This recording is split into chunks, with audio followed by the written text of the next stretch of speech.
In this step-by-step tutorial, I will teach you how to skillfully add custom code into your Webflow project, enhancing your website efficiency and individuality. We'll initiate the process by operating within your Webflow project dashboard.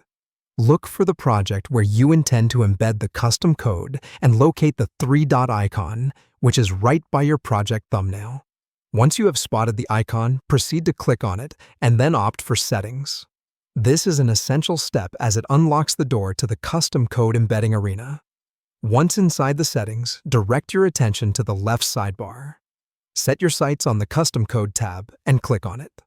Upon doing this, you will find yourself in the presence of two noteworthy sections that are crucial for your task at hand, namely the head code and footer code. Now, it's important to understand when to use these two sections. The head code section is the place where you'll want to embed code, which demands loading before the onset of the page content. This can be anything from meta tags to external CSS files, or even some certain JavaScript libraries. By placing such elements here, you can ensure they load promptly and play their part when the web page is rendered. On the other hand, the footer code section is specifically designed to carry the code that needs loading after all the page content has been displayed. Typically, this is a great place for JavaScript that engages with the document object model, or DOM, executes actions right after the page is rendered, creating a more interactive and engaging web experience for your visitors.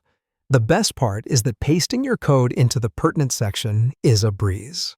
Simply pick your custom code, copy it, and then paste it into either the head code section or the footer code part, depending on what function your code needs to perform and when. To effectuate the changes, remember to save it. Post this. Ensure to publish your project, as no code takes effect until the project has been published. This critical step propels your project into the live space, taking all your new modifications with it, enhancing your site's functionality, features, or overall user experience.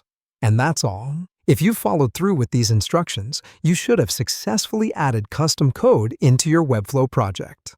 Happy coding!